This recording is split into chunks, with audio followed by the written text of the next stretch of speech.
The moment I placed the pendant on the great stone table, the entire hall went silent. Not the kind of silence that falls between words, the kind that swallows them whole, the kind that makes your pulse loud in your own ears and turns every breath into a confession.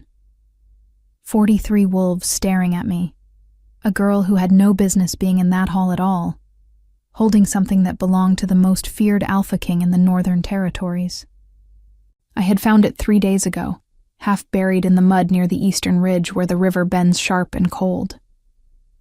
I didn't know what it was at first, just a disk of darkened silver, carved with a pattern so intricate it seemed to breathe when the light hit it right. Old. Older than anything I had ever touched. My fingers had closed around it instinctively, the metal warming against my palm faster than it should have, and something at the base of my throat had tightened. My name is Nora. I am 23 years old, an Omega in the Greywood Pack, which is another way of saying I am no one important. I carry firewood. I help the healers mix remedies. I keep my eyes low and my footsteps quiet, because that is what the world has asked of me since I was old enough to understand what the word Omega truly meant in the hierarchy of our kind. It meant last, always last. The hall of Greywood's main lodge smelled of pine resin and tallow candles and the faint iron-edged musk of dominant wolves who hadn't been challenged in years. Stone walls rose on all sides, hung with faded banners I had only ever seen from the outside, pressing my face against the window glass on winter mornings when the council met, and the lodge glowed amber and warm. I had never been invited inside. Today, I had invited myself. Beta Calder had tried to stop me at the door. He was a wide man with a jaw like an anvil and a voice built for commands, and he had placed one heavy hand on the door frame and looked at me the way people look at something they've nearly stepped on. Omegas don't attend council meetings, girl. I know, I said. I'm not attending. I'm returning something. He hadn't moved. I had stood there with my spine straight and my chin level, the pendant wrapped in a cloth inside my cloak pocket, its warmth pressing against my ribs like a second heartbeat. I had rehearsed this moment for 3 nights, lying on my narrow cot, while the wind carved under the door, telling myself I would be calm. I was not calm, but I was there. Eventually, Calder stepped aside, not because he respected me, but because the pendant's silver edge had shifted the cloth slightly, and he caught a glimpse of the carving. His face changed. Something almost like fear moved behind his eyes. That had told me everything I needed to know about what I was carrying. Now I stood at the long table, and they all stared, and I kept my hands flat against the stone so no one would see them shake. The Council of Greywood was a ring of powerful wolves, Calder, Beta, and Enforcer.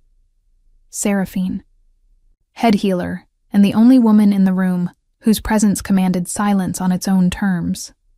A tall woman in her 50s with silver-threaded hair and dark, measuring eyes.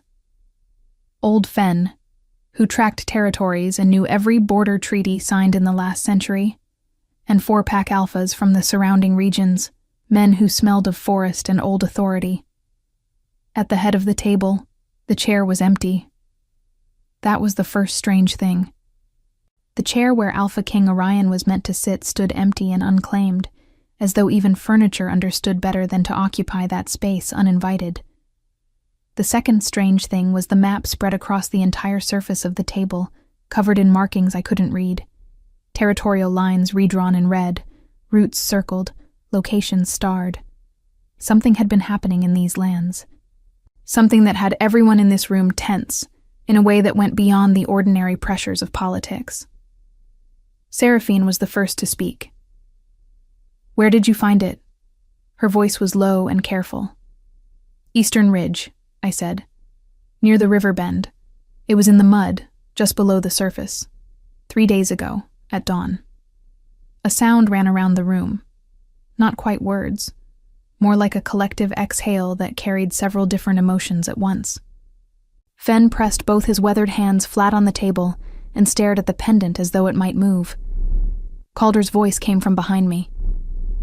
"You're certain it was there? No one handed it to you? No one from another pack?" I turned to face him. "I live alone in the Omega quarters on the northern edge of camp. I don't receive visitors." That was perhaps more honest than I had intended. A flicker of something. Not quite pity, but adjacent to it. Crossed Seraphine's face.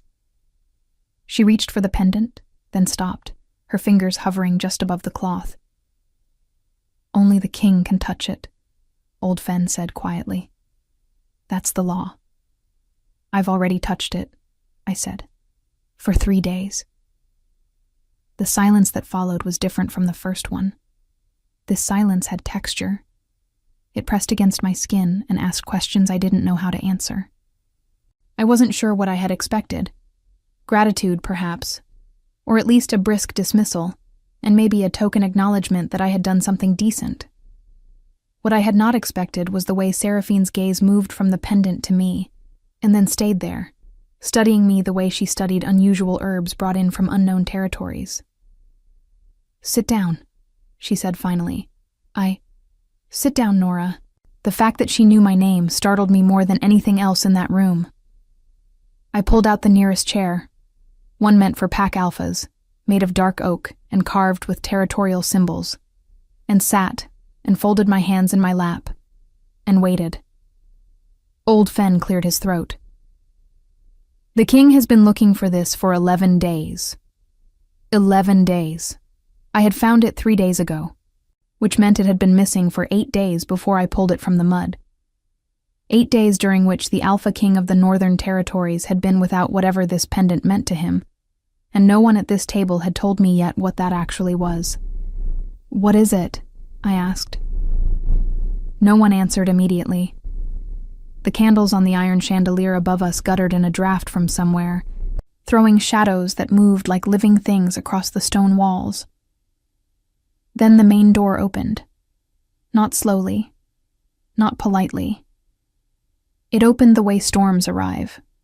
All at once, with the full weight of inevitability behind it. He was exactly what the stories had made him. Tall in a way that reorganized how you understood a room. Dark-haired with braids worn back from a face that was all sharp edges and unreadable stillness. He wore leather and fur, practical and unadorned, but carried himself with the kind of authority that needed no decoration. His eyes were pale, startlingly, almost colorlessly pale, and when they swept the room in the first half-second after he entered, they missed nothing. They stopped on me. Not on the pendant, not on the map, not on the council members who had risen to their feet around the table. On me. I did not look away. I'm not entirely sure why. Every instinct I had been trained to follow said, "Lower your gaze, make yourself small, become invisible."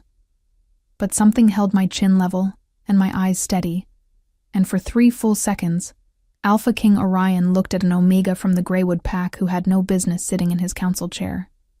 Then his gaze dropped to the pendant on the table, and the expression that crossed his face, just for a moment, just a fracture in the stone, was something I would spend the next several weeks trying to name. He crossed the room in silence. Not the silence of someone trying to be quiet. The silence of someone who had never needed to announce himself, because every space he entered already knew he was coming. The other wolves in the room shifted almost imperceptibly as he moved past them, shoulders angling inward, chins dropping a fraction. The involuntary language of submission written into the bodies of powerful men who would never admit to feeling it.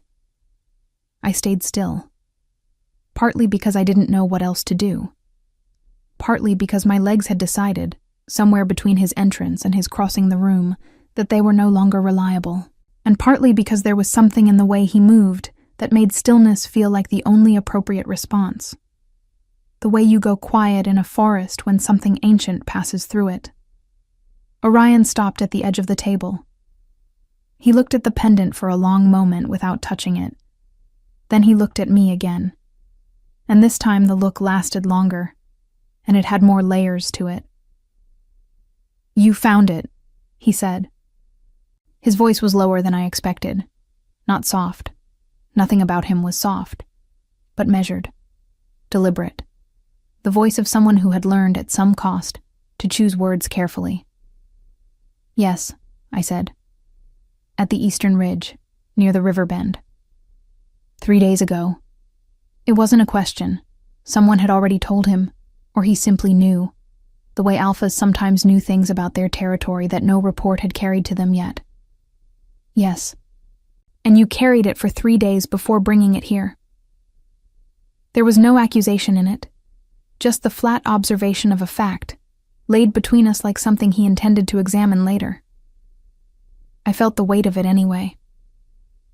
I needed to be certain of what it was, I said.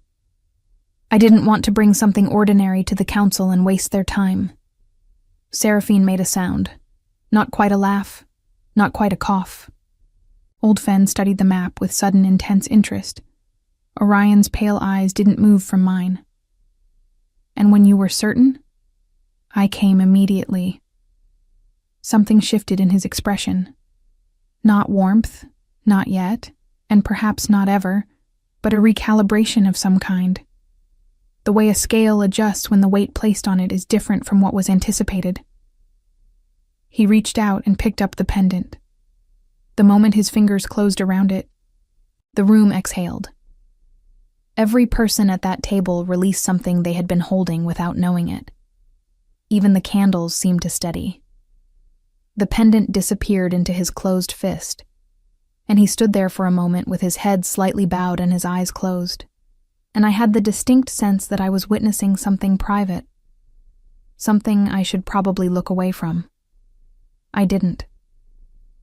When he opened his eyes, he looked directly at me again, and this time there was a question in his gaze that he hadn't yet decided to ask aloud. They sent me out of the room after that.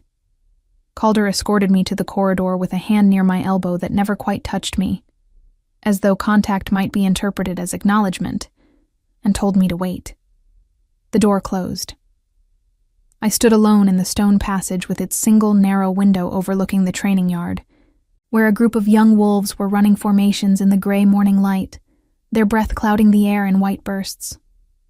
I had expected to be dismissed, thanked briefly, given perhaps a small formal acknowledgement, and sent back to the Omega quarters to continue being invisible in the usual ways.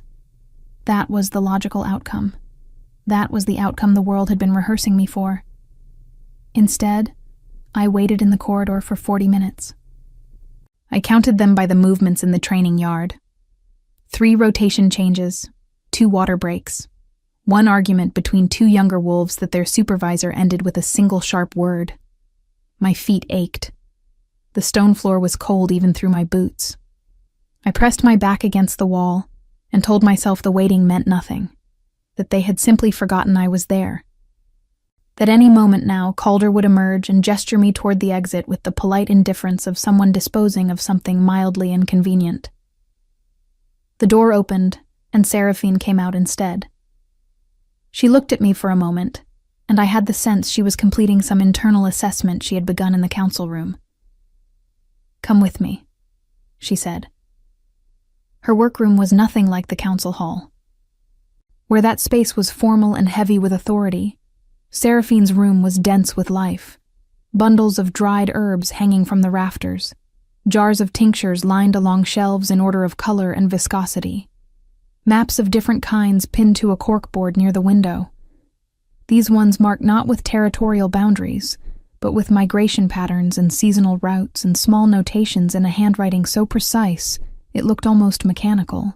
She poured 2 cups of something that steamed and smelled of pine and cloves, and handed one to me without ceremony, and sat across the low table and looked at me the way she had looked at the pendant. "How long have you been Omega in this pack?" she asked. 4 years, I said. I came from the Ashvale territory after their dissolution. She nodded as though this confirmed something. And before that? My family was independent. We didn't belong to a pack. I paused. That's not uncommon for Omegas. No, she agreed. It isn't. She wrapped both hands around her cup. You held the pendant for 3 days, Nora. Most wolves who aren't the king can't hold it for 3 hours without feeling the effects. I looked at her. What effects? Disorientation, fever, a kind of pressure behind the eyes that builds until you have to put it down. She tilted her head slightly. You felt none of that? I thought about the 3 days. The warmth against my ribs, constant and even. The way I had slept better than usual those nights, dreamlessly and deeply. The strange clarity I had felt in the mornings, as though something had been cleaning the fog from the edges of my thoughts. No, I said slowly. None of that. Seraphine set her cup down. The pendant is a binding object.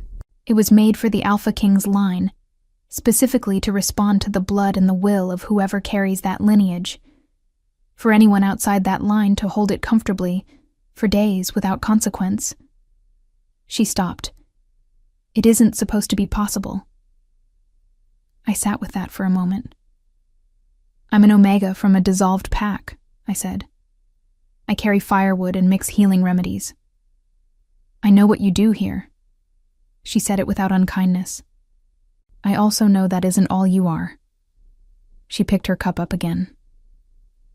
The king has asked to speak with you, this afternoon in the main study.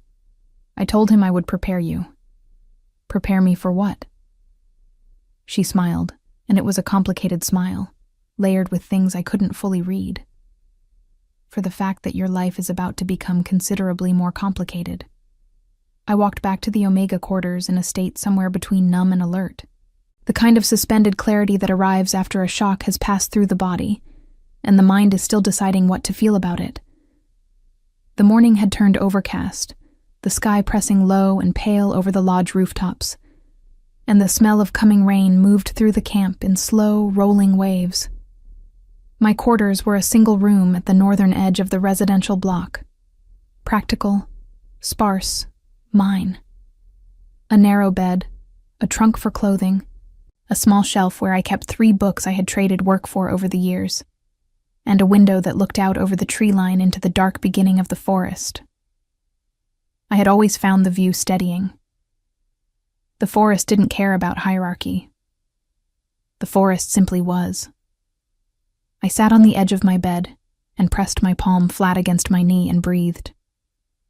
The pendant had felt like a heartbeat. For 3 days it had felt like a second heartbeat. Calm and steady, just beneath the surface of my own. And I had genuinely believed that it was just a strange object, old and powerful in the abstract way that old things sometimes are, and that returning it would close the story neatly and deposit me back into my ordinary life. Outside my window, the first drops of rain began to fall through the pine branches, dark and quiet.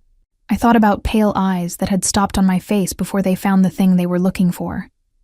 I thought about Seraphine's voice saying, "That isn't all you are." The afternoon felt very far away and very close at the same time. The main study smelled of old leather and wood smoke, and something underneath both of those things. Something darker and earthier that I couldn't name, but that settled in my chest the moment I stepped through the door, like a frequency my body recognized before my mind did. Orion was standing at the window when I entered. He had his back to the room, one hand braced against the stone frame, looking out over the same overcast sky I had been watching from my quarters. From this angle, with the gray light falling across his shoulders and the dark braids loose against his neck, he looked less like the figure from the stories, the undefeated king, the Northern Terror, the wolf no Alpha had challenged twice, and more like someone who had been standing at windows for a very long time, looking at things that weren't quite there anymore. Calder stood to the left of the door. He didn't acknowledge me when I came in.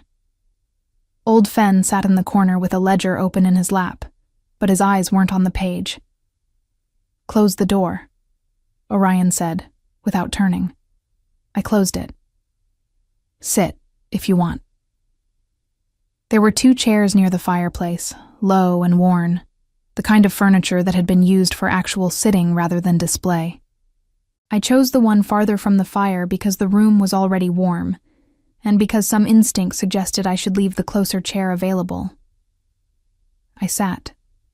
I folded my hands. I waited.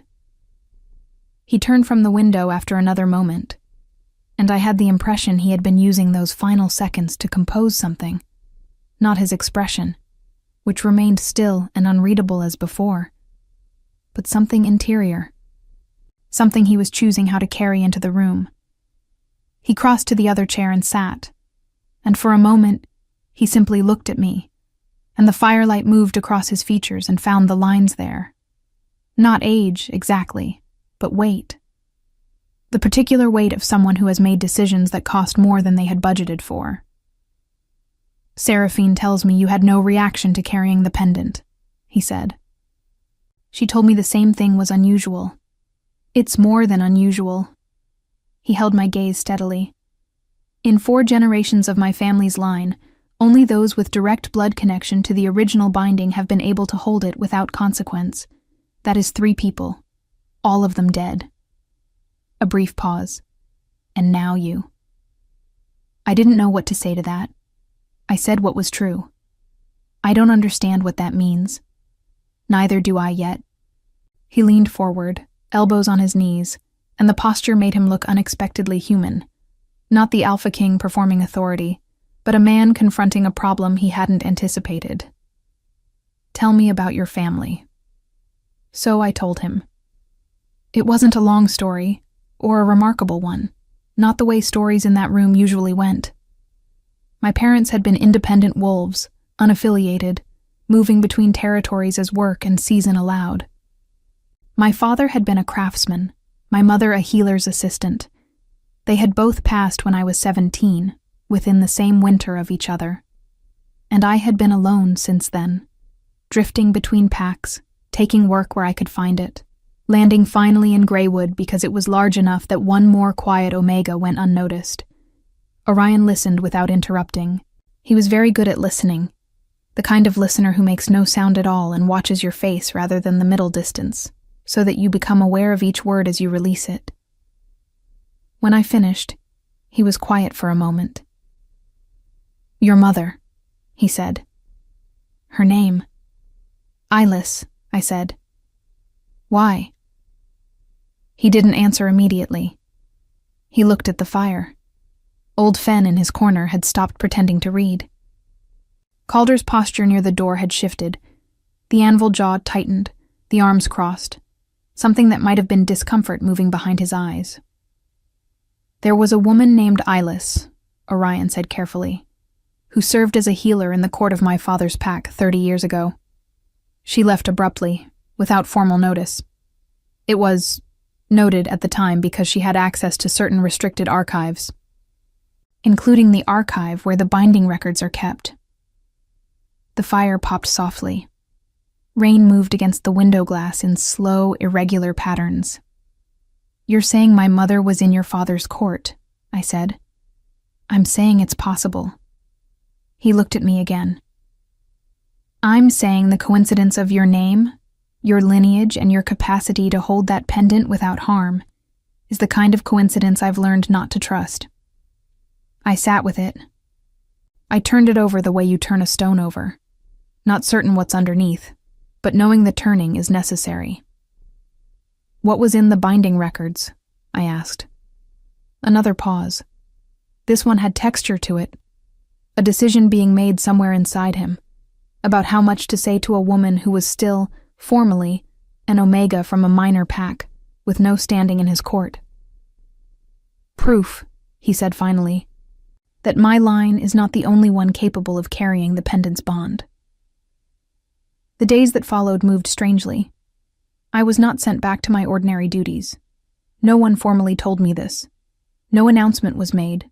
No status was changed. But when I arrived at the firewood station the morning after my meeting with Orion, the senior Omega in charge of work assignments gave me an odd look and said there had been a schedule adjustment, and that I was to report to Seraphine's workroom instead. Seraphine put me to work immediately, with the practical efficiency of someone who had no patience for uncertainty. She handed me a bundle of graywood bark and told me to strip and sort it. And while I worked, she talked about the pack's history, about the territories, about the slow territorial pressures from the southern groups that had been building for years and that the council had been discussing in increasingly strained tones. She didn't talk about the Pendant. She didn't talk about Orion. But she asked me questions, woven into the conversation so naturally that I only noticed them afterward, about what plants I knew, what remedies my mother had taught me, what I had learned during my years between packs. I answered honestly. I always answered honestly. It was one of the few habits I had managed to keep intact through everything that had tried to strip it from me. On the third day, Seraphine handed me a key. It was small and iron, unremarkable except for the weight of it. "The East Archive," she said, as though this were a perfectly ordinary thing to say. "Third shelf, left side. There's a ledger with a green cover. Bring it to me." I looked at her. "Am I allowed in the East Archive?" She met my gaze without blinking. "You are now." The archive was a long, narrow room carved into the bedrock beneath the lodge, reached by a staircase that smelled of stone and time and the cold particular to underground places where the seasons don't reach. Lamps burned at intervals along the walls, low and amber, throwing more shadow than light. I found the third shelf on the left. The green ledger was there, old, its spine cracked with use, the cover faded to something closer to gray-green than true green. I pulled it out carefully, the way I had been taught to handle old things. It came loose from the shelf with a faint sound, like a breath released. I should have simply carried it back up the stairs. Instead, I stood in the amber lamplight and opened the first page. The handwriting inside was precise and small, and immediately, unmistakably familiar. The same careful loops and deliberate spacing I had grown up watching form letters on scraps of paper in a cold kitchen, writing out remedies and lists, and occasionally, when she thought I was asleep, things that were neither. My mother's handwriting. I stood very still in the underground cold, the ledger open in my hands, and read the first line. "If you are reading this, then the Pendant has already found you, which means there is no longer any point in keeping the rest hidden." Outside, somewhere far above me, the rain had stopped. The silence that replaced it was the loudest thing I had ever heard. I read the ledger twice standing there in the cold, and then I carried it upstairs and sat down on the bottom step of the staircase because my legs had made their decision again, and this time I didn't argue with them. My mother had written 31 pages in that small, careful hand. Not a journal. Not exactly. More like a document assembled with the deliberateness of someone who knows they may not be present to explain it in person. Dates, names, observations. The clinical precision of a healer's notes wrapped around something that was anything but clinical. She had been in the court of Orion's father for 2 years. She had worked in the healing wing, and she had been good at her work, and she had been trusted enough to be given access to the restricted archive where the binding records were kept.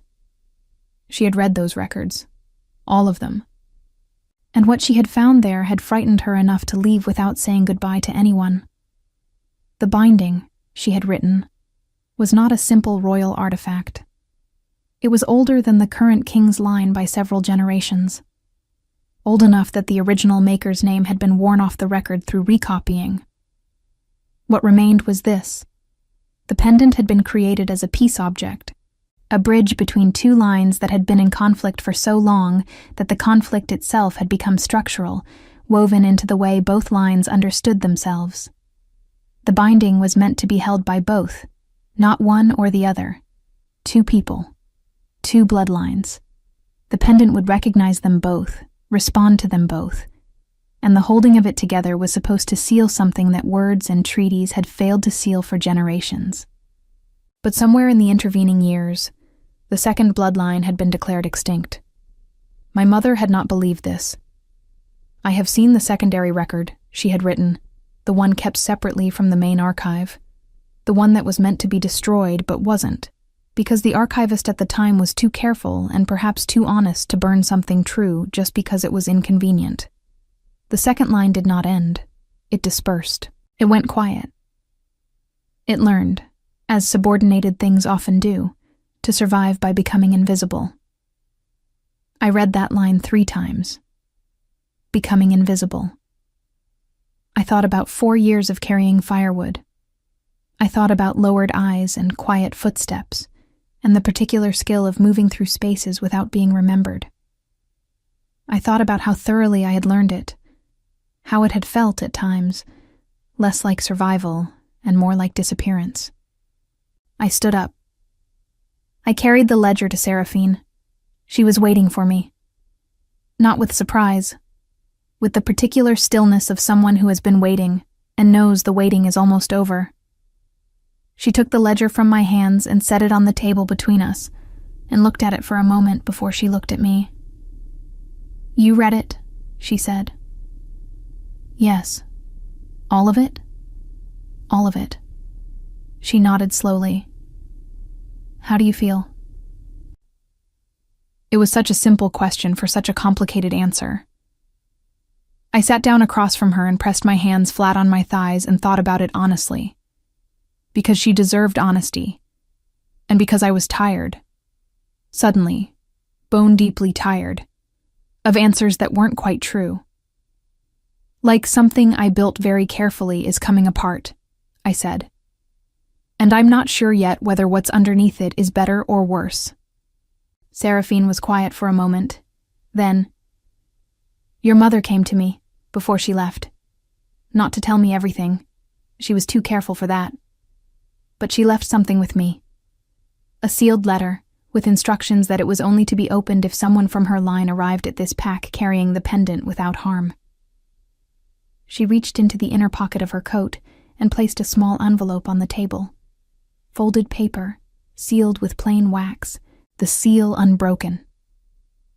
My name was written on the front, not in Seraphine's hand, in my mother's. I stared at it for a long time. The fire crackled softly.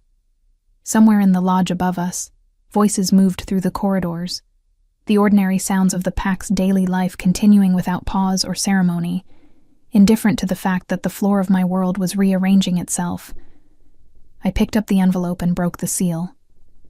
The letter inside was short, 7 lines. My mother had always believed that the most important things could be said briefly, and that anything longer was usually fear padding itself out. "Nora, if you are reading this, you found your way to where you were always going to end up. I am sorry I couldn't tell you sooner. I am sorry for a great many things, most of which I hope you will eventually understand. The pendant will have already told you more than I can put in words. Trust what it made you feel, not what the world told you to feel about yourself. You were never last. You were never invisible. You were kept safe, and there is a difference. The king's line and ours were never meant to be in opposition. Remember that, when it matters. It will matter soon. Your mother." I folded the letter. I put it in my pocket. I kept my face very still. Orion found me that evening at the tree line. I hadn't planned to be there. I had simply walked until the lodge noise faded and the forest smell replaced it. Pine and cold earth and the faint mineral sharpness of the river somewhere below the ridge. The light was going, the sky turning the deep, uneven blue of early night. The first stars appearing above the canopy in 1s and 2s. I heard him before I saw him. Not footsteps. He moved too quietly for that. More a shift in the air, a change in the density of the silence, the way the forest adjusted its breathing around something large and deliberate moving through it. He came to stand beside me. Not close, a respectful distance, the width of a conversation rather than a confidence. He looked at the tree line the way I was looking at it, and for a moment neither of us spoke, and the evening settled around us like a third presence. "Seraphine told me you read the ledger," he said. "She also gave me a letter my mother left." A pause. "I didn't know about the letter." "I know," I could tell. He turned to look at me then, and in the low blue light, his pale eyes were almost silver, and the expression in them was something I hadn't seen on his face before. Not the measured authority, not the recalibration, not the careful choosing of words. Something rawer.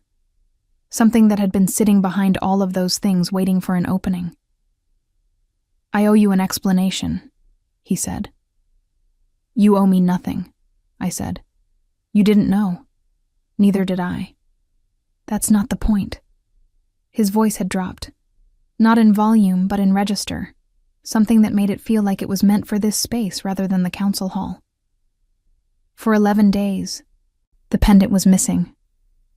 11 days during which every decision I made felt unmoored.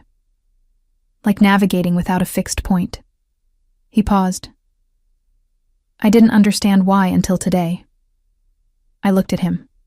Why? He looked back at me steadily. Because the binding isn't meant to function with only one half. The words settled between us with the particular weight of things that are both simple and enormous. The kind of statement that rearranges the air around it when spoken aloud for the first time. I thought about the warmth of the pendant against my ribs. The second heartbeat, calm and steady, for 3 days. I thought about my mother's words. They were never meant to be in opposition.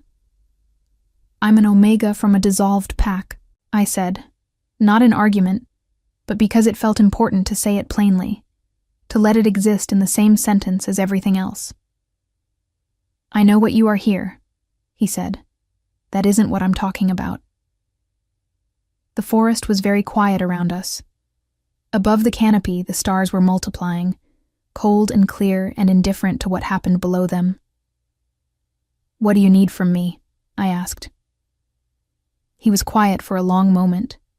When he spoke, the careful measuring was still there, but something underneath it had shifted.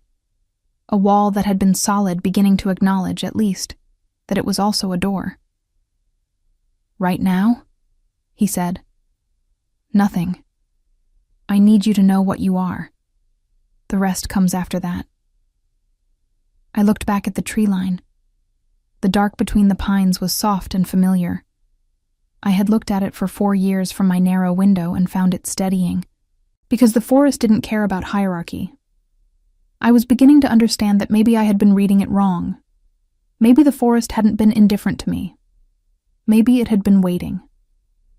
3 weeks passed before the council challenged it openly. I had expected it sooner. The pack's social architecture was precise and load-bearing. Every role, every rank, every person's placement within the structure served a function. And anything that disrupted the arrangement was felt immediately, the way a building feels a shifted foundation before anyone sees the crack. My new position, undefined as it was, had shifted something. People noticed. People talked.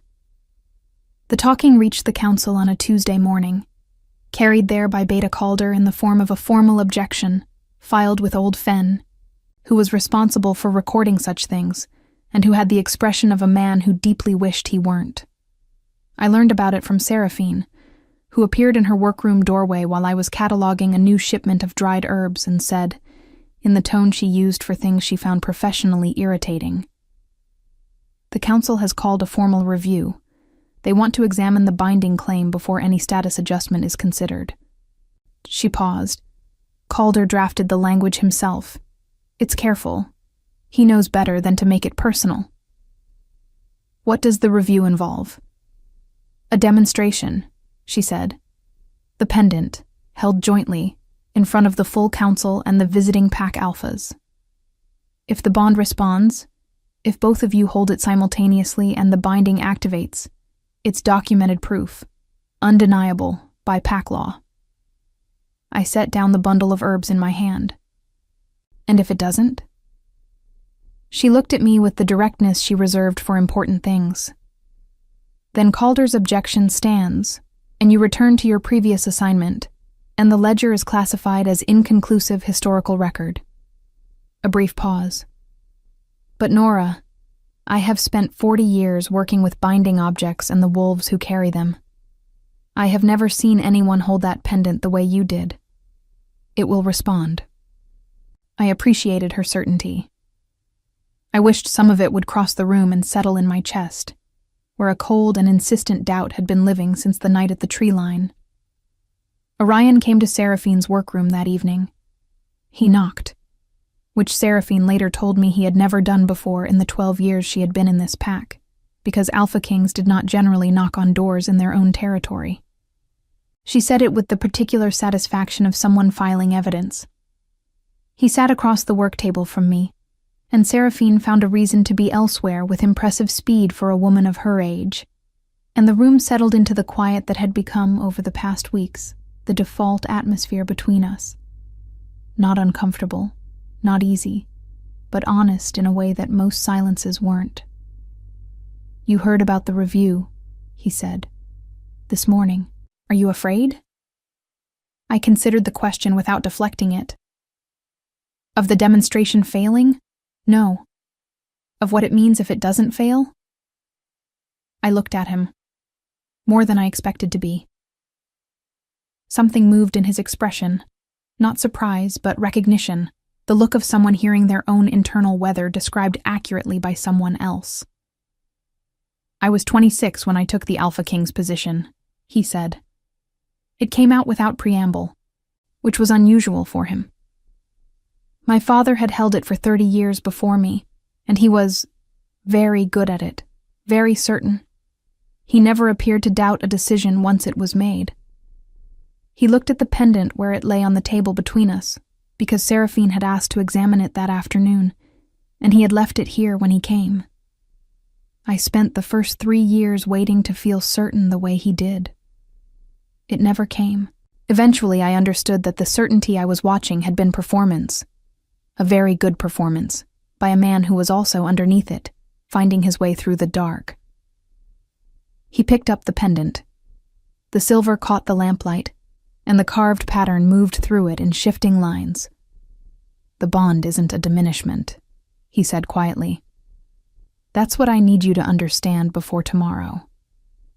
Whatever the council believes, whatever the politics of it become, the original binding was made by two people who understood that strength held alone eventually becomes rigidity. That flexibility requires partnership." He set the pendant down again. My line forgot that. We turned the pendant into a symbol of singular authority, and we lost what it was actually for. I looked at him across the table and thought about my mother's words. They were never meant to be in opposition, and thought about 4 years of making myself invisible, and thought about the steady warmth of the pendant against my ribs for 3 days, and the clarity of those mornings. "I'm still an Omega in this pack," I said. "Whatever the binding says, that's still what the structure says." "The structure," he said, "is a thing built by people. It can be rebuilt by people." He met my gaze directly. "If you're willing." The lamp between us burned steadily. Outside the workroom window, the night camp sounds drifted in softly. Voices, a distant fire, the particular quiet rhythm of a large group of people settling toward sleep. My people, by 4 years of proximity, if not by formal belonging. People I had carried firewood for, whose remedies I had mixed, whose names I knew even when they didn't know mine. "Yes," I said. "I'm willing." The morning of the review arrived gray and sharp-edged, a cold front having moved in overnight and stripped the last softness from the autumn air. The full council assembled in the great hall. The visiting pack alphas were there, 6 of them now, a 7th having arrived 2 days prior from the Western Territories, drawn by the news that something unusual was occurring at Greywood. Calder stood at the head of the table with the formal objection document in hand, his expression professionally neutral in the way of someone who has prepared carefully for a confrontation they expect to win. I walked in with Seraphine on my left and Old Fen on my right, and if the 2 of them positioning themselves that way was deliberate, an old healer and a territorial historian flanking the Omega girl as she crossed the council floor, then it was the most quietly eloquent thing I had ever witnessed. Orion was already there, standing at the far end of the table, the pendant in his open palm. Calder read the objection. It was careful, as Seraphine had said. Procedurally correct, invoking 3 separate pack laws regarding status claims and binding verification, giving no surface for emotion to grip. The visiting alphas listened. The council listened. I stood in the center of the hall and listened, and kept my breathing even, and did not look at my hands. When Calder finished, Orion spoke. He spoke for 6 minutes. I counted, because focusing on the counting kept everything else manageable. He laid out the history, the ledger, the letter, the archive records, the unbroken secondary bloodline that my mother had documented, and that his own family's archivist had, in one careful act of honesty decades ago, preserved instead of destroyed.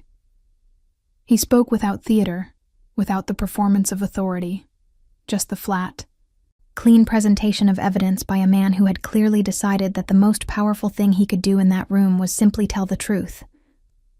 Then he held out the pendant toward me. I crossed the floor. The room was very quiet. I was aware of every face, Calder's careful neutrality, Seraphine's steady calm, Old Fenn's attentive stillness, the visiting alphas leaning slightly forward with the focused attention of people witnessing something they hadn't expected to see today. I reached out and placed my hand over Orion's and closed my fingers around the pendant beside his. The warmth was immediate and enormous, not painful, not overwhelming, but total. The way a sound fills a room when it's exactly the right frequency for the space. It moved from the pendant through my palm and up my arm and spread across my chest, and I felt it meet something there that had always been present but unnamed, the way you feel a wind from a direction you'd stopped expecting. Old Fenn made a sound, a quiet sound, but in that silence, it was very clear. The carving on the pendant's face was glowing. A soft amber gold light, subtle but unmistakable, tracing the pattern's lines with the slow, even pulse of something that had been waiting to be completed. Calder looked at it for a long moment. Then he set his objection document face down on the table. It was not a dramatic gesture. It was simply a man adjusting his position when the ground has demonstrably shifted, and doing it with more grace than I had expected from him. I found, in that moment, something almost like respect for him, for the willingness to let the evidence be the last word. What followed wasn't a ceremony. There was no formal investiture, no public declaration, no moment designed for remembrance. Instead, there was a week of quiet work. Seraphine, Fenn, and 2 pack historians pulling every relevant record, cross-referencing the secondary bloodline documentation with pack law, building the legal framework with the careful patience of people who understood that structures built in haste don't hold. I sat with them for hours each day, reading documents I had never had access to before, learning the shape of a history that turned out to have always included me even when it appeared not to. Calder came to Seraphine's workroom on the 4th day. He stood in the doorway for a moment, and then he said, addressing the room generally rather than anyone in particular, "If you need the training roster adjusted to reflect the new arrangement, I can have it done by morning." Seraphine looked at him over the rim of her reading glasses. "Thank you, Calder. Morning is fine." He nodded and left, and nothing more was said about it by anyone. The visiting alphas departed over the following days, carrying word back to their own territories. I watched the last of their parties leave from the lodge steps on a morning that had turned unexpectedly clear. The sky washed bright after 2 days of rain, the mountains at the edge of the territory showing their snow-covered peaks for the first time that season.